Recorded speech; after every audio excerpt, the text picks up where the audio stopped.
Ahoy Horas, apa kabar Anda pemirsa? Selama 24 menit ke depan kami menghadirkan berbagai kisah inspiratif dalam keberagaman budaya. Saya Agnes Nambela, inilah Bingkai Sumatera.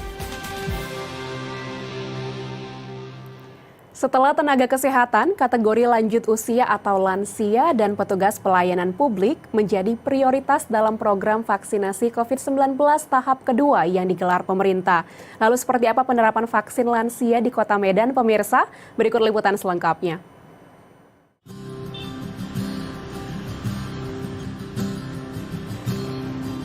Pada bulan Februari lalu, data dari Kementerian Kesehatan Republik Indonesia menyebutkan bahwa 47,3% pasien COVID-19 di Indonesia yang meninggal dunia merupakan lansia di atas 60 tahun. Bercermin dari fakta ini, pemerintah pun menetapkan lansia sebagai salah satu golongan yang menjadi prioritas vaksin COVID-19. Salah satu rumah sakit yang tengah melangsungkan vaksinasi terhadap lansia adalah Rumah Sakit Universitas Sumatera Utara yang ada di Kota Medan. Rumah sakit ini melayani vaksinasi lansia dengan kuota 50 orang per hari dengan menjalankan sejumlah aturan. Periode vaksin ini pun berlangsung dari Maret hingga Mei 2021. Lansia itu rata-rata sih yang di sini rata-rata bisa divaksin, tapi ada pertanyaan-pertanyaan di screening yang harus mereka konfirmasi. Jadi nanti akan ada bertanya yang kalau dia berjalan 10 anak tangga bisa apa tidak, kemudian kalau dia berjalan rata saja sekitar 100 sampai 200 meter bisa apa tidak, kesulitan atau tidak. Kemudian ada pertanyaan 5 dari 11 penyakit itu harus kurang ya, kalau dia 5 dia tidak bisa. Jadi kalau 3 di antara terjawab iya, maka vaksin tidak kita berikan. Atau juga jika tensinya di atas 180, jadi kita tidak bisa kasih. Harus kita stabilkan dulu keadaannya, baru setelah stabil bisa kita vaksin. Khusus untuk vaksin Sinovac ini ya. Jamin Halim adalah salah seorang lansia yang mengikuti vaksinasi di Rumah Sakit Universitas Sumatera Utara. Lansia berusia 61 tahun ini melakukan beberapa persiapan sebelum vaksinasi, seperti tidur lebih awal, sarapan, dan membawa air minum.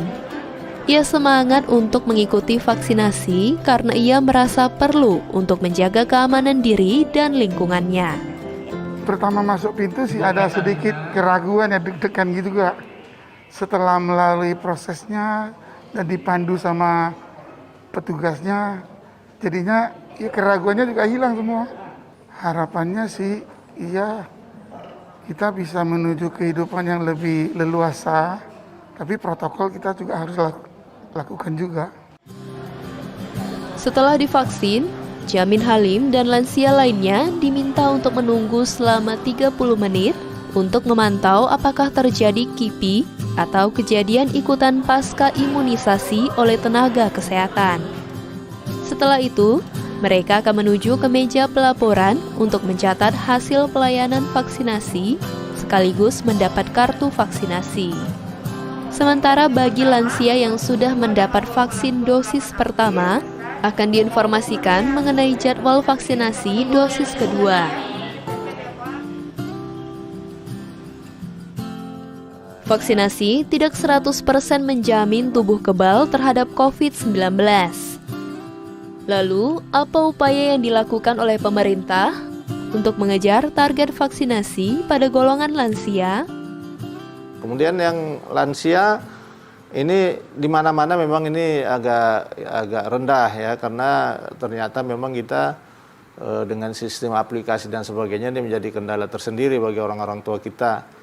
Dan juga untuk mendatangi tempat-tempat pelaksanaan vaksin itu. Oleh karena itu, yang sekarang ini ada kebijakan bahwa orang yang harusnya sekarang belum dapat kesempatan, itu diberi kesempatan asal membawa 2 orang lansia.